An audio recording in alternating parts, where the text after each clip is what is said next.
Buenos días a todas las personas que nos acompañan en este curso en línea para la creación de espacios armónicos y seguros, nivel primaria y secundaria.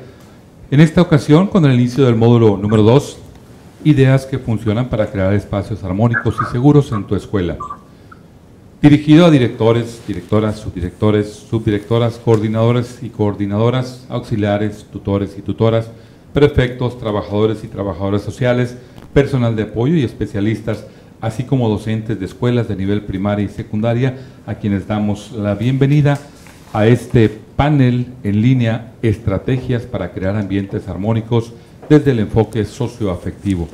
Para este panel están con nosotros y saludamos a la maestra María de los Ángeles Errázuriz Alarcón, nuestra secretaria de Educación del Gobierno del Estado de Nuevo León, al maestro Herminio Cortés Bugarín, subsecretario de Educación Básica, a la doctora Elvia Marbella Villalobos Torres, doctora en Ciencias de la Educación y doctora en Pedagogía.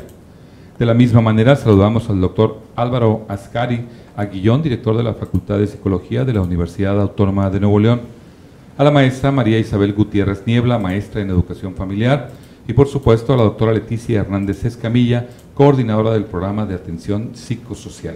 Escuchamos a nuestra secretaria de Educación del Gobierno del Estado de Nuevo León, la maestra María de los Ángeles Errázuriz Alarcón.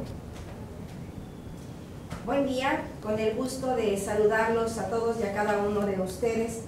A nombre del Gobierno del Estado, a nombre del gobernador, el ingeniero Jaime Rodríguez Calderón, de la Secretaría de Educación. Agradecemos y reconocemos a los directores, a los subdirectores, a docentes, auxiliares, coordinadores, trabajadores sociales, tutores, prefectos, personal de apoyo, especialistas y autoridades escolares que seguramente nos están acompañando esta mañana. Gracias, supervisores, inspectores, jefes de sector. Bienvenidos a este panel titulado Estrategias para crear ambientes armónicos desde el enfoque socioafectivo, en el marco del inicio del segundo módulo del curso para la creación de espacios armónicos y seguros. Bienvenidos cada uno de los panelistas. Maestra María Isabel, bienvenida. Bienvenida, doctora Elvia Marbella. Bienvenida, doctora Leticia Hernández. Bienvenido, doctor Álvaro Antonio. Bienvenido, maestro Herminio Cortés Bugarín, subsecretario de Educación Básica. El objetivo de este panel es compartir con todos ustedes algunas ideas, recomendaciones y reflexiones enmarcadas en el enfoque socioafectivo para poner en práctica nuestra práctica educativa. Damos inicio a este panel. Si ustedes están listos, nosotros también. Doctora María Isabel, adelante. Es un gusto estar con todos ustedes para compartir juntos una serie de ideas y reflexiones pues que nos ayuden a retomar nuestras actividades cotidianas de manera paulatina una vez que el problema del COVID-19 se encuentre en un estado estable y visualicemos alternativas para un manejo menos riesgoso a nivel familiar, social y laboral. Hoy es momento de afrontar juntos la nueva realidad, todos los profesionales de la educación en conjunto, para poder ejercer una práctica educativa reflexiva y resiliente, donde todos nuestros estudiantes realmente se sientan acogidos y dispuestos para aprender a adaptarse a un nuevo estilo de vida. ¿Cómo nos podemos adaptar a un mundo post-virus? Pues bien, al estar conscientes que la realidad será diferente, cuando volvamos a la vida cotidiana vamos a estar sensibles a los cambios y ello nos ayuda entonces a generar ambientes armónicos con la intención de retomar paulatinamente en diferentes condiciones las actividades que normalmente desempeñamos, haciéndolo en un mundo que ya cambió. Esta pandemia nos frenó el ritmo de vida que acostumbrábamos, nos obligó a quedarnos en casa y por lo tanto a reencontrarnos con la familia, a combinar las actividades laborales, familiares y domésticas, y ello nos lleva a afrontar de otra manera la realidad, pero asumiendo que es otra y que hay que trabajar en ello. Necesitamos entonces actuar para hacer que el nuevo periodo de convivencia y adaptación sea armónica. El reto es generar ambientes armónicos diseñando estrategias para el desarrollo de competencias socioafectivas que nos ayuden a comprender que es necesario aprender de otra manera y que es una oportunidad de redescubrirnos para ser mejor persona, mejor familia y el futuro con resiliencia para adecuarnos a un nuevo estilo de vida.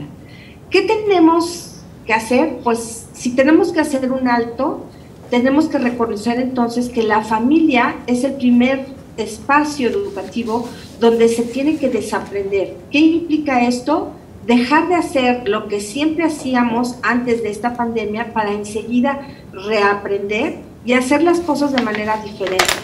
Aprender nuevos hábitos para resolver la cotidianeidad con inteligencia, con armonía, consistencia, humildad, pero sobre todo con un buen manejo afectivo para lograr romper esquemas ya establecidos y que tenemos muy arraigados. Esto nos va a generar necesariamente ansiedad y para ello hay que aprender nuevas formas de autorregularnos y poder saber manejar los conflictos, poder resolver problemas y lograr una convivencia sana y armónica en donde nos desempeñemos. El desafío es que el mundo nos cambió y tenemos que estar abiertos a nuevas posibilidades. El reto es dejar que la rutina de lo que conocemos y adecuar nuestro entorno personal, familiar, escolar, laboral y social a una nueva realidad desconocida, donde necesariamente vamos a tener que romper paradigmas y considerar aspectos como un mayor distanciamiento social, protocolos de higiene, procesos como son los procesos de contagio hoy en día, tener que revisar en un momento dado hábitos de prevención y aceptar que está aquí, que no se ve, pero que nos afecta a todos esta situación.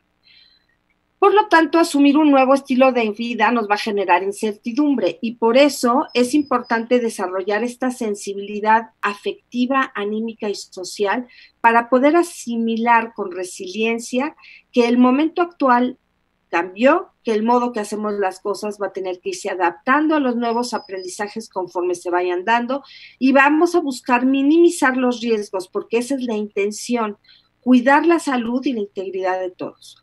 Hoy, más que nunca, las habilidades socioafectivas requieren ser atendidas por todos los profesionales de la educación, porque la incertidumbre va a generar en toda persona agobio, enojo, inquietud, desánimo, y ello va a generar ambientes tensos, conflictivos. Entonces necesitamos estar atentos a las emociones para poder resolver todos los conflictos de manera más adecuada y estratégica.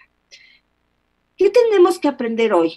Hoy tenemos que aprender a reconocer que hay que actuar y hay que actuar sin exceso de confianza para poder identificar fuentes de riesgos y tenemos que convivir en un lugar en donde hoy necesariamente las cosas cambian. ¿Esto qué implica? Pues implica que en todas las oficinas, escuelas, lugares de trabajo, pues van a tener que asumir la misma situación y de igual manera van a tener que romperse esquemas a nivel social para establecer nuevas normas y convivencias para el estudio, para el trabajo y para la recreación. Entonces, desde el ámbito educativo, que es lo que nos toca como profesionales de la educación, será necesario diseñar nuevas estrategias para la formación de hábitos. Y ello va a requerir de nuestra disposición y sobre todo de mucha creatividad por parte de padres, docentes, auxiliares, autoridades, para que con ello podamos atender las necesidades de cuidado y prevención, no solo estando informados, no solo estableciendo protocolos, sino que es indispensable que generemos estos ambientes de convivencia armónica donde podamos atender las necesidades socioafectivas de los docentes y de los estudiantes para asegurarnos de que se sientan tranquilos y en confianza, para poder afrontar de manera adecuada este cambio de vida y sobre todo el poder lograr aprendizajes significativos. Si la pandemia llegó para quedarse, es vista como una oportunidad y de reencuentro y convivencia, pues agregaremos valor a nuestra dinámica familiar, social y laboral. no solo en este momento, sino a futuro, gracias al ejercicio de la autoridad, que es un factor indispensable para el desarrollo de hábitos. Si entendemos la autoridad como una cualidad que tenemos todos los profesionales de la educación y los padres de familia para ofrecer un servicio a los estudiantes en su formación plena. Y esto lo vamos a poder conseguir por medio del respeto y de la obediencia en una relación permanente. Y lo vamos a lograr con esto, es que cada uno de ellos va a lograr autonomía y libertad con responsabilidad. La formación de hábitos implica esfuerzo y consistencia para lograrlo. Entonces tenemos que fortalecernos y tener disposición para adaptarnos a un nuevo entorno social que ya está aquí, que no nos avisó, que nos tomó por sorpresa, pero que tenemos que lograr convivir armónicamente compartiendo con la familia en lo social y en lo laboral y desarrollar estos ambientes armónicos donde los procesos afectivos sean atendidos para sentirnos plenos, para después poder compartir comprendiendo la situación y poder explicar y convivir en un entorno que hoy no conocemos. Y vamos a comprender que tenemos que reaprender y a vivir integrando el cuidado de la familia, el trabajo de casa y lo laboral, tratando en lo posible de no ver la situación con enojo, con fastidio, sino que para ello tenemos que tener una disposición abierta con actitud positiva y de buen humor. Considerar el buen humor va a ser un factor indispensable para generar ambientes armónicos y seguros, porque eso nos va a permitir relajar el ambiente, hacer sonreír a las personas, que se sientan bien. Y esta convivencia va a lograrse como una estrategia idónea para asignar tareas. Si todos trabajamos en lo que sabemos y en lo que podemos y cooperamos por el bien de los demás, esto nos va a hacer sentir bien y la actitud va a ser otra. Por eso es importante que aprendamos a planear y a asignar tareas de manera negociada y objetiva para que todos, tanto en casa como en la institución, como en nuestros centros educativos, podamos realmente lograr trabajar en conjunto y obviamente el mejor acompañamiento son las estrategias para el manejo de las competencias socioafectivas. Como profesionales de la educación tenemos que tener fortaleza y educar con el ejemplo para poder dar pie a una reincorporación de actividades que si bien no las tenemos claras socialmente, pues tendría que ser de una manera amigable y reduciendo riesgos. Por eso es importante que reconozcamos que el ejemplo es en un momento dado lo que trasciende y nos va a dar buenos resultados si así lo vemos. Hay que comprender que esta situación nos pidió un alto y para eso hay que aprovechar el tiempo para reflexionar y tomar conciencia, no perder la esperanza, eso es muy importante, para luchar con determinación y buscar nuevos caminos, ajustar el proyecto personal, familiar y educativo es vital. Vamos a lograr ser flexibles y reconocer que ante la duda, pues también tenemos que educar el sentido común y preguntarnos qué pasa si o qué pasa si no. Todo esto son reflexiones que como profesionales de la educación nos tenemos que hacer para que hoy reconozcamos que cada uno de nuestros estudiantes son un proyecto de vida de los cuales nosotros somos parte fundamental.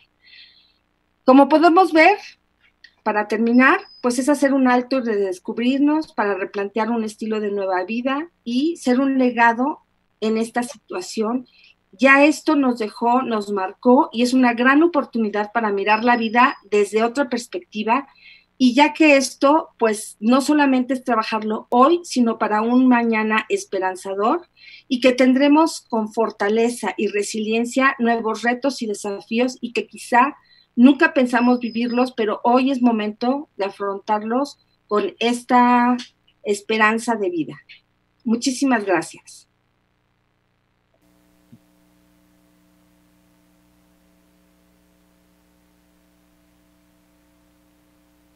Estar atentos a las emociones, que nos corresponde como profesionales de la educación, crear nuevas estrategias en nuestra práctica educativa.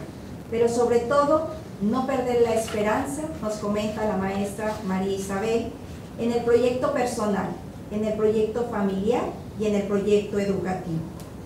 Pero sobre todo, encontrarnos en entornos armónicos. De nuevo, gracias maestra Isabel, y cedemos la palabra al maestro Álvaro Antonio. Adelante, doctor. Bien, muy buenos días a todos. Quiero agradecer de antemano esta oportunidad de poder compartir con cada uno de ustedes, con los panelistas y obviamente a todos aquellos que estén escuchando a través de estos nuevos medios, pues bueno, las diferentes opciones para poder abordar estas nuevas situaciones. Aprovecho para agradecer una vez más a la doctora María de los Ángeles Errázuriz Alarcón, nuestra secretaria de Educación del Estado de Nuevo León, por esta suma de voluntades y ocupaciones más que preocupaciones, pues por abordar todo esto desde una perspectiva muy integral, lo cual a nombre de nuestro rector, el ingeniero Rogelio Garza Rivera, pues agradece y se suma a estos grandes esfuerzos. Bien, si me permiten, contribuyendo aún más en todo este gran panel, pues cuando hablamos de estrategias y tácticas a título personal, siempre creo que es importante considerar que la estrategia es el qué y la táctica es el cómo. Pero tanto la estrategia como la táctica nos van a invitar a pensar en algo central, y en este caso es el humano. Y en particular, obviamente, nuestros profesores, nuestros alumnos, nuestros padres de familia, en sí, gran parte del tejido social. Invitaría yo principalmente a cada uno de los que estamos hoy aquí presentes a través de esta plataforma virtual, pues a considerar dos escenarios. Los grandes teóricos de la administración del cambio proponen que debemos de ser adaptables y flexibles. Esto nos invita obviamente a poder visualizar dentro del marco de las amenazas o de los riesgos o las debilidades, escenarios de grandes oportunidades, no ver la calamidad nada más, sino poder potencializarnos. El humano a través del tiempo lo ha demostrado, ¿cierto? Recuerdo ahorita que le preguntaban en cierta ocasión, en una frase ahí específica y un video con Henry Ford, que si él hubiera hecho un censo sobre qué quería la gente, alguien contestó, pues yo creo que caballos más rápidos, en lugar de pensar en el modelo T, ¿verdad?, de lo nuevo. Claro, nos invita todo esto a tener un curso de pensamiento diferente, divergente quizás, pero sin perder de vista el pensamiento convergente, reglas, disciplinas y principios y la ética. Creo que son grandes principios que nos rigen hoy en día también. Hablamos de escenarios como la revolución industrial, el 4.0, el 5.0, que te hablan del Internet de las cosas y todo ello y más, el Big Data, pero hoy en día ya se está hablando del humano al centro de todo ello, y un humano que tiene que aprender y desaprender, como bien lo mencionaba hace rato la doctora Isabel. Tenemos que ir hacia esos escenarios, descongelar, congelar y volver nuevos aprendizajes. Y dentro de esta perspectiva, me gustaría compartirte antes de continuar con un escenario que tenemos actualmente en la Facultad de Psicología. Les comparto que tenemos una unidad de servicios psicológicos que atiende una gran cantidad de casos y una gran diversidad de las mismas. Ahorita desarrollamos un programa que se llama Unicontigo y estamos atendiendo diferentes problemáticas a través de escenarios virtuales. Te lo confieso, los mismos psicólogos nos hemos convertido también y hemos dejado a un lado ciertos paradigmas y dar ese primer paso para atender sesiones, obviamente, digitales, terapéuticamente hablando, ¿sí? ¿Cuándo íbamos a pensar que una fobia se iba a tratar con realidad virtual? Bueno, si lo sabemos capitalizar bien, se puede llevar a cabo. Quise aprovechar para compartirte lo que estamos atendiendo hoy en día, para ubicar dentro del campo, obviamente, de la educación, qué es lo que posiblemente te puedes encontrar ya en el aula, ya sea como directivo o como docente. Y esto no te lo digo para desanimarte, no, al contrario, para reinventarnos, para que ese liderazgo y ese coeficiente emocional tenga un nuevo escenario, ¿sí? Recordando que la adaptabilidad, la flexibilidad y las tácticas y las estrategias nos van a ayudar a salir adelante y no es la primera ocasión. Por ejemplo, te comparto, ahorita se están incrementando los casos de negativismo desafiante en general. ¿Qué es esto? Bueno, pues alumnos que están más, vamos a decir, desafiando las reglas.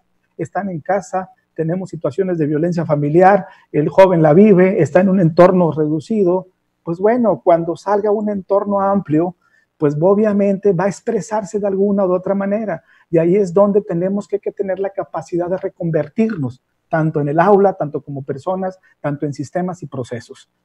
Otro punto también que situación que se está considerando fuertemente es la ansiedad condicionada, ¿sí? Estoy hablando específicamente de jóvenes, adolescentes y niños. Esta ansiedad, obviamente, bueno, pues cambian de un escenario a otro y pues obviamente, insisto, pues están ahorita inmersos en todo este tipo de aspectos. También se están instaurando periodos de melancolía y depresión. Ya veníamos, si bien recuerdan, con este tipo de acciones. Ya en su momento la doctora María de los Ángeles nos había invitado como facultad a realizar un modelo incluso único y exclusivo para la Secretaría de Educación del Gobierno del Estado de Nuevo León para atender este tipo de situaciones de depresión.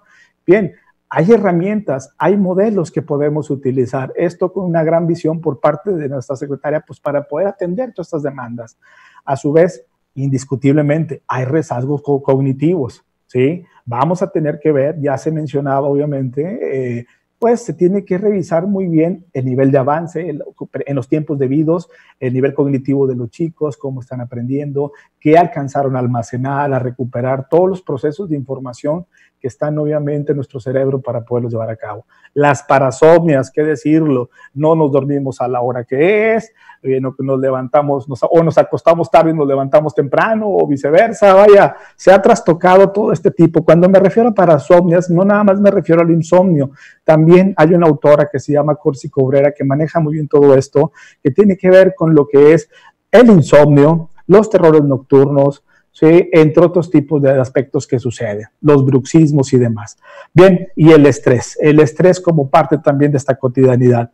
En sí, insisto y subrayo, esto no es para desanimar, no, son las nuevas situaciones que nosotros estamos viviendo en nuestra clínica que normalmente se van a vivir, ¿sí? En algunas aulas en particular, ¿cierto?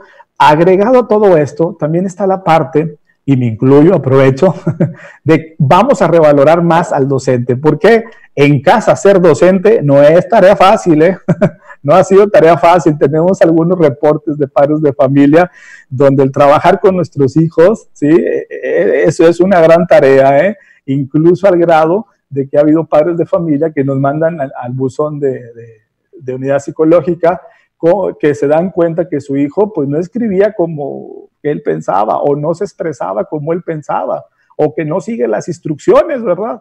Entonces, bueno, son escenarios que también obviamente ahorita estamos abordando. Pues compañeros docentes, hay que adaptarnos a esta pandemia, ¿sí? Indiscutiblemente esta pandemia nos ha invitado, como bien dicen, a nuevos desafíos.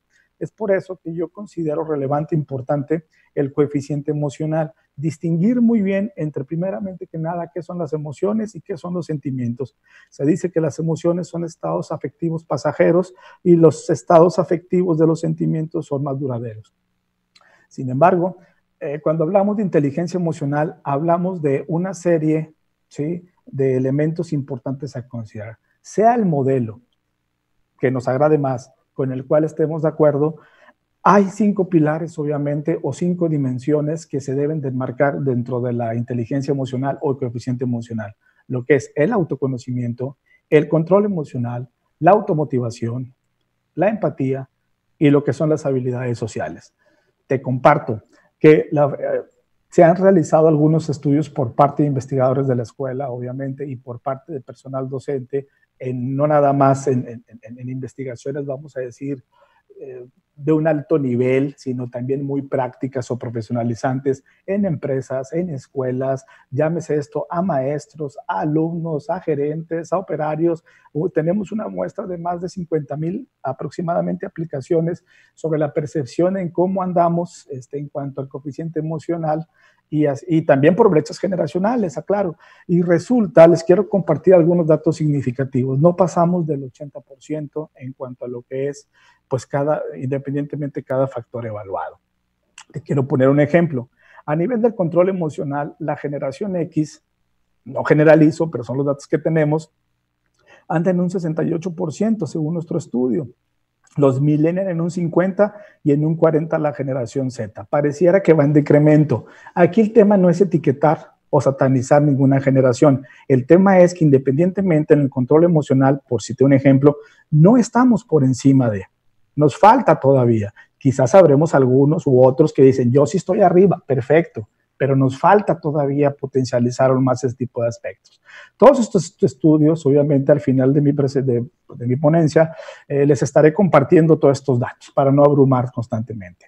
Bien, ¿qué proponemos o qué es lo que se puede llegar a hacer en esta suma de voluntades bajo un esquema colegiado donde todos, como ese concepto que es la consonancia? La consonancia, obviamente, son diferentes esfuerzos para llegar a una meta en común. Vaya la redundancia, una orquesta, cada quien toca diferente instrumento y llega a una hermosa melodía. Bien, pues yo obviamente recuerdo a Lao Tse que dice que las buenas palabras se pueden negociar, pero para engrandecer se tienen que llevar buenas obras. Te quiero compartir algunos elementos, obviamente, y algunas características que nos pueden ayudar en lo que es en cuanto al coeficiente emocional. Por ejemplo, si desarrollamos el autoconocimiento, podemos esperar características como la confianza en sí mismo y una autovaloración más realista. Si desarrollamos el control emocional, la confiabilidad y la aceptación a nuevas ambigüedades y esa apertura. Si estamos hablando de la automotivación, pues bueno, todos sabemos que es un fuerte impulso para lograr nuevas cosas. Estoy consciente que podemos hablar de la motivación, obviamente, intra e interpersonal. Aquí es importante, y yo insisto, en dominar los conceptos primeramente que nada. Si hablamos de la empatía, todos hablamos que es ponernos en los zapatos del otro, pero es un tema obviamente no sencillo porque estamos hablando de creencias, puntos de vista y demás. Aquí la principal característica es la sensibilidad hacia los diferentes aspectos, ¿no? Y si hablamos de las habilidades sociales en general, pues bueno, es la capacidad obviamente de formación y conducción a nivel general. Entonces, si me permites, para hacerlo más breve, yo te quiero compartir algunos elementos de cada componente o dimensión, pues para poder sumar en el qué hacer. Dice una frase que podemos cambiar, ¿sí?, tus hojas, pero nunca pierdas tus raíces. Dicho de otra manera, se puede cambiar la opinión, pero no perder nuestros principios.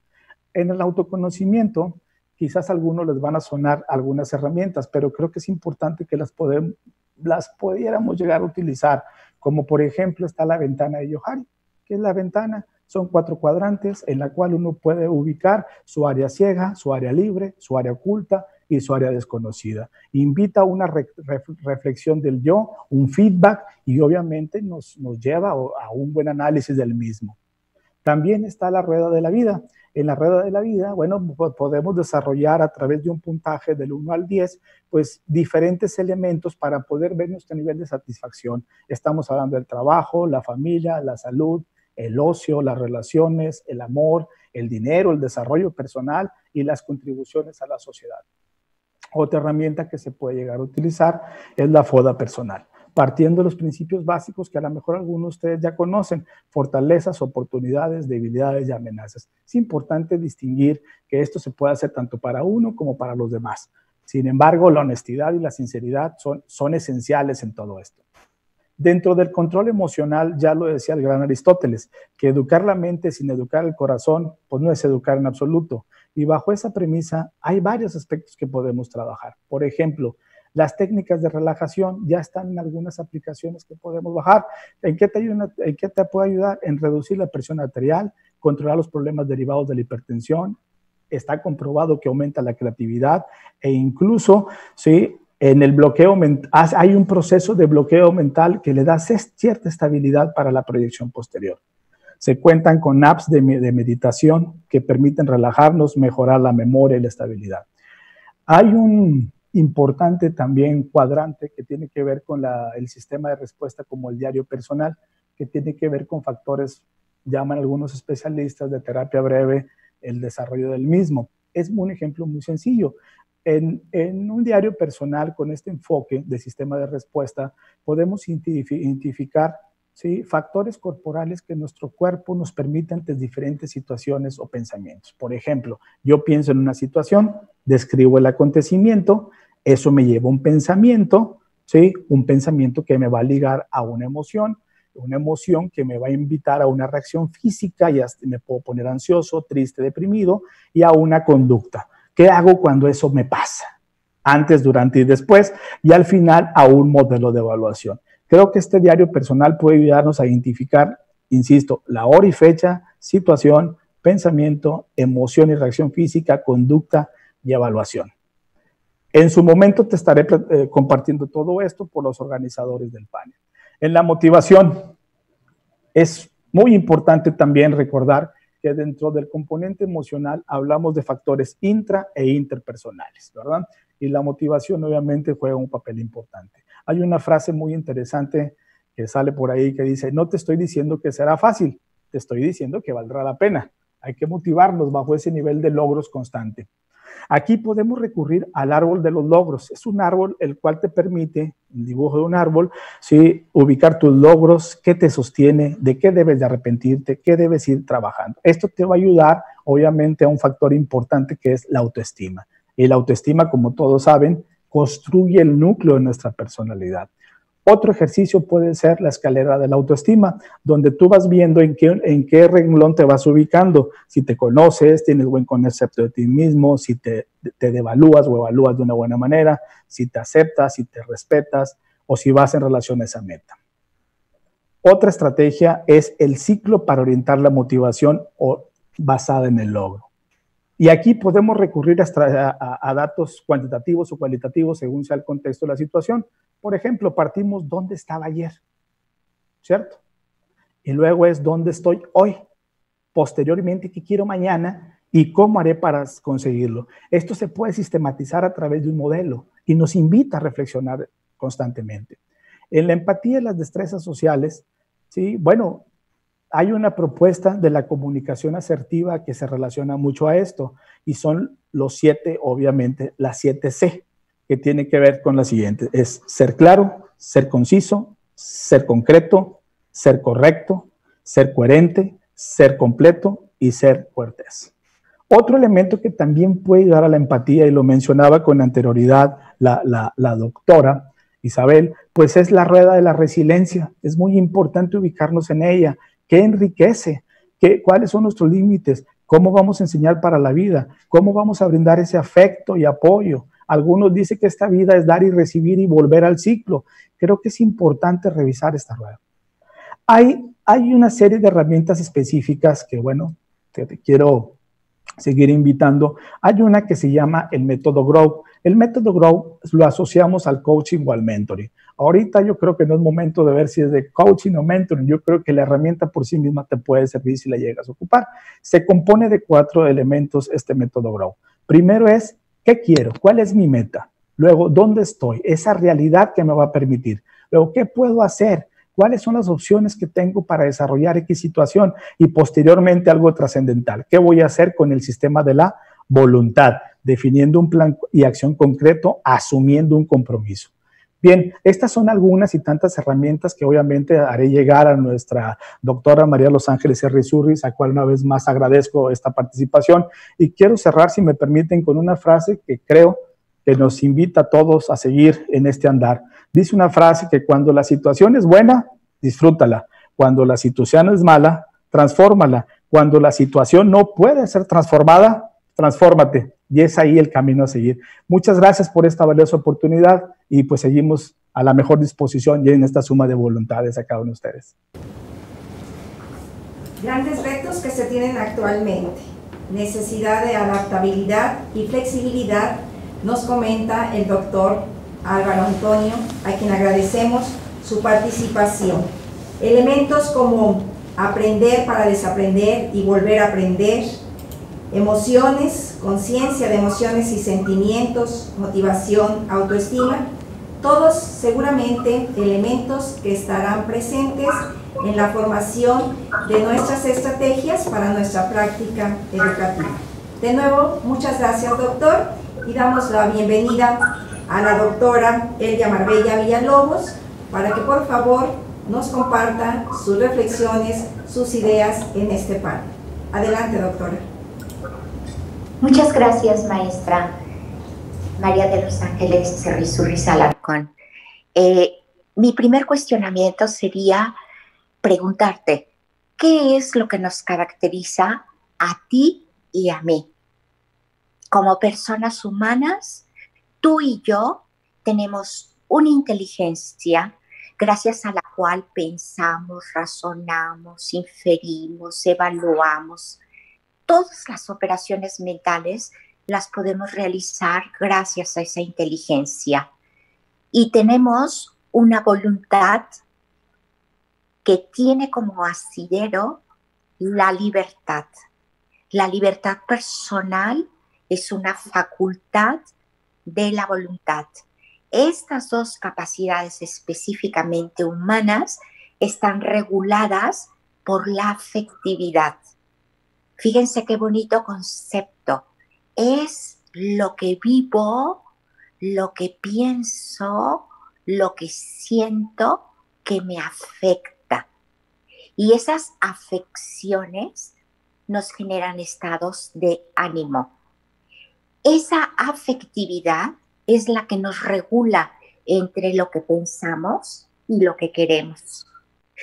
Tú y yo no podemos llegar a nuestros educandos si primero yo, docente, yo autoridad, yo supervisor, en el posicionamiento que esté, me cuestiono qué y cómo tengo que mejorar mi afectividad.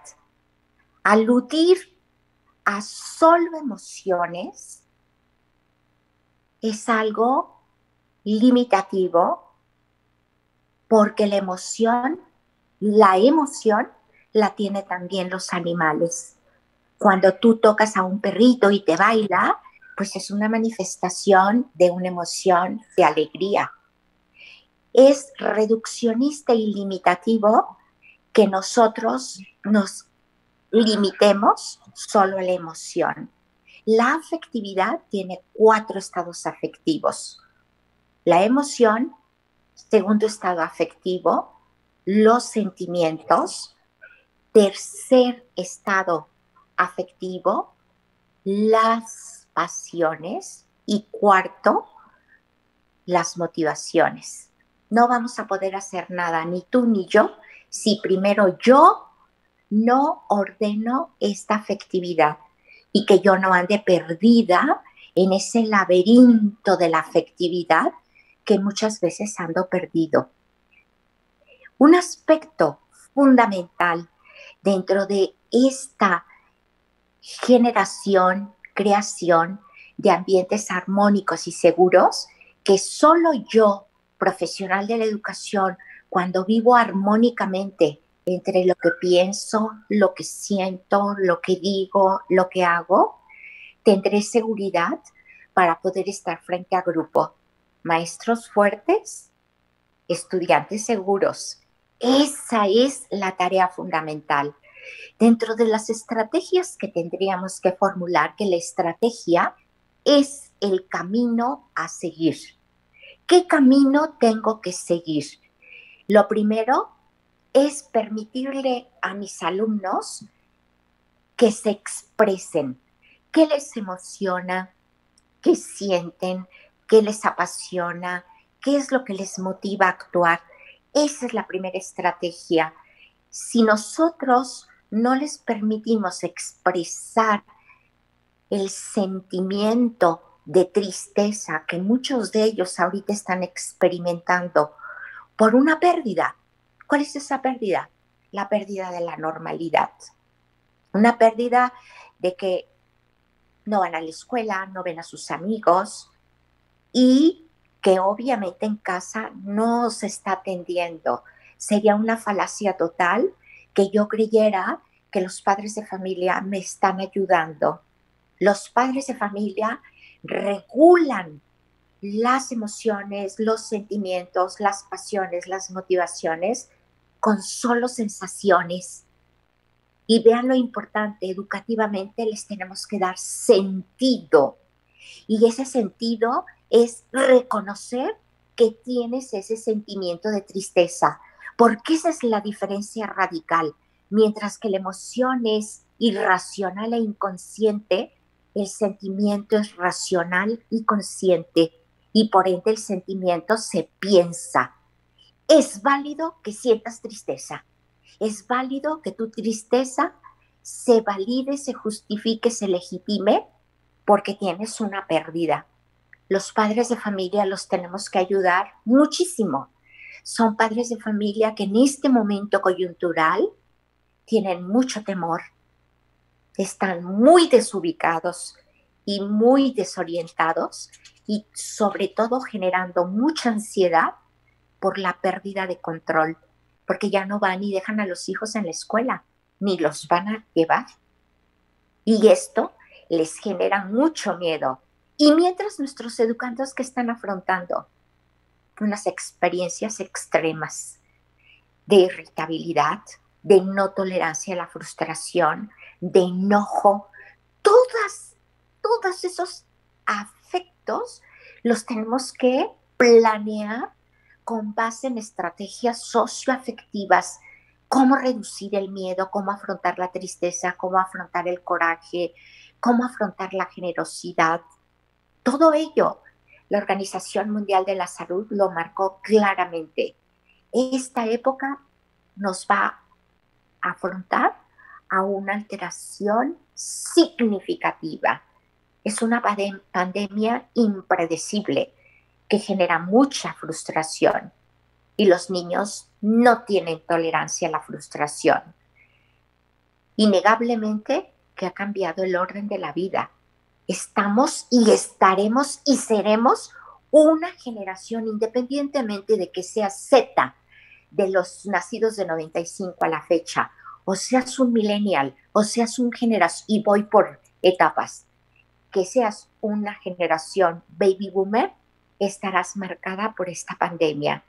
Es un acontecimiento que nos presenta crisis, llenos de ansiedad, de intolerancia a la espera, de miedo, y para ello tenemos que darle sentido y no solamente ofrecer sensaciones de autocomplacencia. Nuestras estrategias educativas tienen que ser integrales regidas por esa afectividad que no esté exacerbada, pero primero tú, maestro, primero tú y yo tenemos que regular todo ese mundo afectivo de emociones, de sentimientos, de pasiones y de motivaciones. Esta generación Z, que es la que corresponde a nuestros alumnos de educación primaria, secundaria y también los de prepa, porque son los nacidos de 95 a la fecha, están marcados por la dispersión, la distracción, las multitareas. Y justo con esta pandemia, eso se ha exacerbado. Viven el insomnio infantil, pero frente a ello viven una desesperación silenciosa. ¿Por qué? Porque tienen un trastorno de afectos y no ha sido observada su afectividad. Nuestra secretaria de Educación del Estado de Nuevo León, la maestra María de los Ángeles Errázuriz, ha insistido permanentemente en que no hay un lugar para la inacción. Todos, tú y yo, requerimos, y es a lo que nos está invitando, requerimos formular acciones inmediatas y radicales, así como fundamentadas y responsables, centradas en la afectividad. No vamos a poder enseñar nada cognitivamente, ni los vamos a poder llevar a un ejercicio volitivo si no nos centramos en la afectividad, porque la maestra Errázuriz está absolutamente sensible de la salud mental de los educandos que se ha visto afectada por ello. Y por ello, todo el mundo educativo, y allí sí me estoy refiriendo, Asia, Europa, África, todo el mundo está pugnando porque van a regresar o no van a regresar, pero con una evaluación. Y no, la maestra Errázuriz tiene razón. Tenemos que regresar con un diagnóstico de cómo están, de qué sienten, de cómo lo afrontaron, toda esta parte afectiva. Y con base en ese diagnóstico, siguiendo un orden didáctico, tenemos que diagnosticar, planear con base en ese diagnóstico, que todo esté imbuido, impregnado de estrategias afectivas y que desarrollemos muchas competencias afectivas. socioafectivas, porque es la relación consigo mismo desde la alteridad y la relación con los otros. Estas escuelas post-pandémicas tienen que abatir el analfabetismo afectivo. Una crisis como la que estamos viviendo nos invita a una resolución. La crisis es resolución. Y con este programa instrumentado desde la Secretaría de Educación del Estado de Nuevo León, se está dando una respuesta a ello. Se requiere de una escucha atenta a la afectividad, a los afectos, a qué es lo que me ha afectado y que me genera estados de ánimo que muchas veces ni tú ni yo comprendemos porque estamos de malas.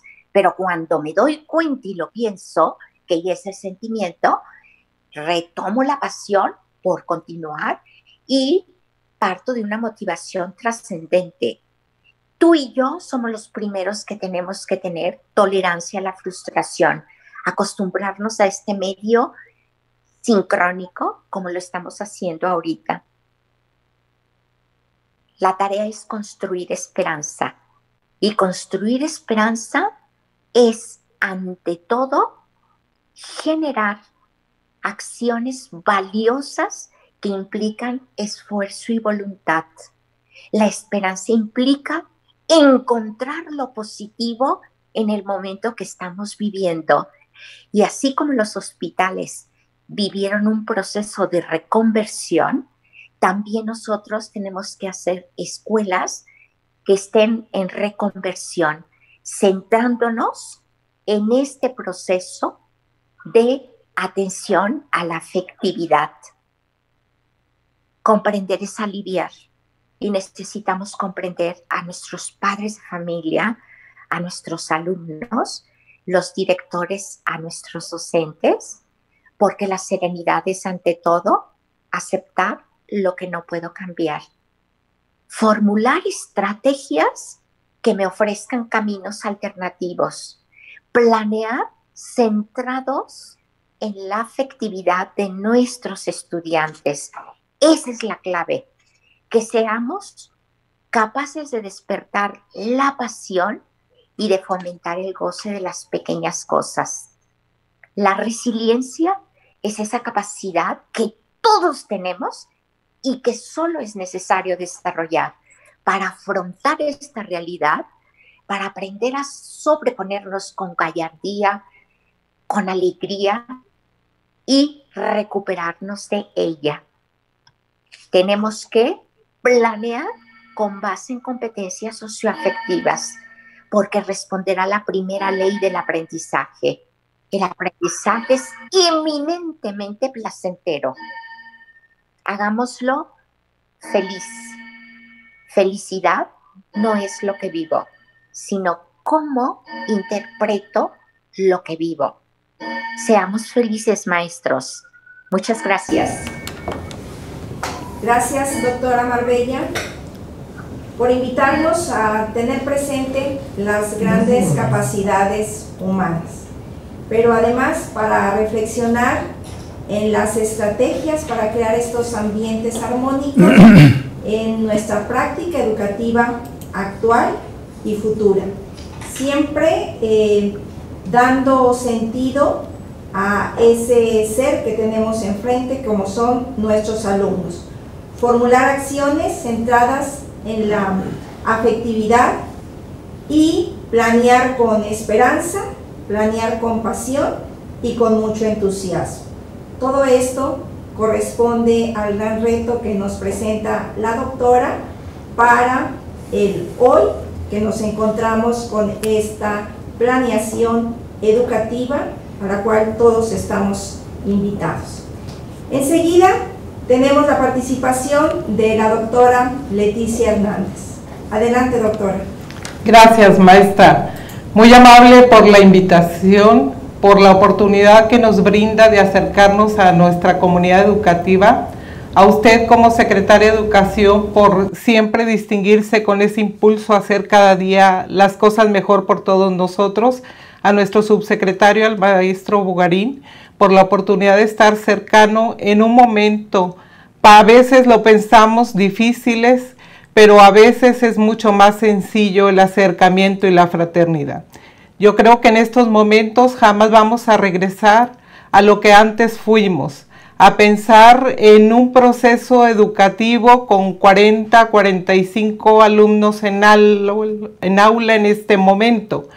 Pero sí podemos encontrarnos ese amor, esa entrega, esa gratitud, esa fraternidad que ahora todos y todas nos merecemos. Como nuestros compañeros y compañero, el maestro Álvaro, que ahora exponen, hablamos de esas competencias socioafectivas. A lo mejor cuando a nosotros nos tocó estudiar no existían en nuestro proceso educativo. Y ahora nos damos cuenta que en efecto de los 90 se hace un auge muy fuerte en la educación desde todo lo que son las emociones y ese apego y ese apoyo que tenemos que tener los docentes y la autoridad educativa siempre en la educación. Hablar de esas competencias es esa capacidad de un desempeño efectivo en lo que todos y todos requerimos. Ya bien lo dijo la doctora Marbella y la doctora Isabel sobre la importancia de la afectividad, ese compromiso que tenemos que tener sobre todo y la cooperación y un cumplimiento a todos los que nos dedicamos en el ámbito educativo. Dicen los expertos que requerimos 4 competencias para ser excelentes profesionales: las laborales, las comunicativas, las intelectuales, pero algo sumamente importante son las sociopsicoafectivas. En efecto, tenemos que sentir, tenemos que entender que son tiempos diferentes, que ahora tenemos que aplicar la efectividad con ese poder y esa agudeza de las emociones que tienen que generar una gran energía en nosotros como humanos. Sentir las emociones es prioritario, saberlas manejar, como lo dijo el maestro Álvaro, tener conciencia, regulación emocional, autonomía emocional para poder llegar a esas habilidades sociales y lograr un bienestar. Nosotros los maestros y maestras y el personal de apoyo, psicólogos, abogados, trabajadores sociales, prefectos, maestros especializados en la pedagogía, trabajamos a través de la ruta de mejora, que nos permite con todas las estrategias que hoy hemos escuchado, planear, implementar, seguir y sobre todo evaluar en esta ruta de mejora que nos va a llevar a mejores rendiciones de cuentas. Yo creo que es bien importante lo que la maestra Isabel señala. Tenemos que estar enfocados siempre a un aprendizaje significativo, a ese aprendizaje reflexivo, en donde cada día nos vamos a encontrar muchos más papás con situaciones difíciles. El maestro Álvaro señalaba la importancia que se tiene sobre el síndrome negativista desafiante, que para nosotros cuando llegamos a una escuela a veces pensamos que lo único que sucede es que tenemos que poner, como bien dijo la doctora Marbella, en orden la afectividad y las emociones. Y cuando llegamos a los planteles y encontramos que en efecto los maestros entienden las condiciones de un alumno, las condiciones de una familia y a veces hasta las condiciones del medio ambiente, de la región o del plantel, podemos encontrar mucho más acciones de intervención y preventivas en la educación. Yo creo que rendir cuentas con objetivos bien claros, bien definidos, estableciendo unas metas plenas, con buenas acciones a emprender, con resultados educativos, sobre todo ante esta ruta de mejora, que sea un sistema que nos permita una alerta temprana con una mejor atención, tanto en las actividades de evaluación de personal, de escala de actitudes, de estilos de aprendizaje, de todas las herramientas que hoy nos habló el doctor Álvaro también sobre esas técnicas de cómo hacer las cosas para tener mejores escenarios dentro de la educación. nos va a ayudar muchísimo a relajar esta angustia, esta tensión. Algo que es sumamente importante, señalar que los maestros, los docentes y la comunidad educativa, gracias a su apoyo, nos merecemos lo mejor. Y que ante estas situaciones, la atención plena, como ya lo dijeron la maestra Isabel, la doctora Marbella, el doctor Álvaro, es sumamente importante. Tener como una disciplina importante la ética profesional, que nos permita esa atención plena, gestionar el estrés, reducir la ansiedad y la depresión, sobre todo que permita incrementar la resiliencia, ese eje rector que nos distingue la educación, en donde todos y todas tenemos la capacidad de sobreponernos a situaciones como esta y mucho más difíciles. Tenemos ese gran potencial como seres, sobre todo educados humanísticamente, para el servir de un bienestar. Desarrollar esas habilidades socioafectivas, emocionales y cognitivas, como ya lo señalaron los compañeros, es sumamente importante. Algo que tenemos que reconocer es que es importante esa disciplina profesional, con una ética que nos permita refrendar las acciones que van a dañar a otros a través del cultivo de aspectos positivos de la mente, como el amor, la humildad, la paciencia.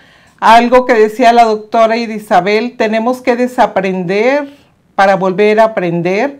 A veces hay que desapegarnos a conductas adquiridas y sobre todo esa generosidad. Trabajar siempre con esa alegría, con ese amor por el educando, con esa entrega y compasión y sobre todo con esa gran gratitud. Pero principalmente entre nosotros como factor educativo, estar bien como docente, tener una salud mental como docente, como parte integral de la educación es fundamental para nosotros.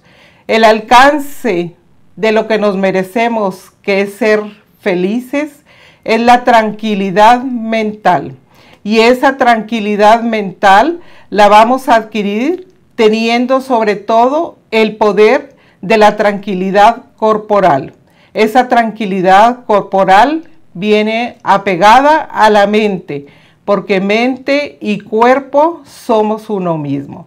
Tenemos que trabajar dentro del factor educativo con todos esos elementos básicos para que dentro de la ruta de mejora podamos planear, implementar, dar seguimiento, pero sobre todo evaluar, para que este ciclo lo cerremos con excelente rendición de cuentas y que todos sintamos ese beneficio de bienestar que nos merecemos los seres humanos. Las competencias socioafectivas ya no frenan, mucho más ante esta pandemia. Tenemos que hacerlas valer, hacerlas reconocer y saber que los seres humanos tenemos primero que autoconocernos, sentirnos para poder conocer, sentir a los demás y generar un cambio como los compañeros lo han señalado. Muchísimas gracias por el apoyo. A sus órdenes. Gracias, doctora Leticia Hernández, por compartir un resumen de los aportes de los diferentes participantes en este panel. Ahora, el maestro Herminio Cortés Bugarín, subsecretario de Educación Básica, nos hablará de los diferentes programas que tenemos en Secretaría de Educación y que ponemos a disposición y que son un valioso apoyo para la creación de estos espacios armónicos y seguros. Adelante, maestro. Con el permiso de la Secretaria de Educación, María de los Ángeles Cerrisures Alarcón, con mucho respeto y admiración. Aprecié muchísimo toda esa cultura de la maestra Isabel, de la doctora Marbella, de la doctora Leticia, del doctor Álvaro. Es un rico alimento de ustedes como expertos en esta materia de la educación. La verdad yo quiero reconocer con profundo respeto a todas las maestras y maestros de Nuevo León y a todos los que trabajan en educación. Sé que hay muchas maestras y maestros que se inscribieron en este curso por línea y por eso es una demostración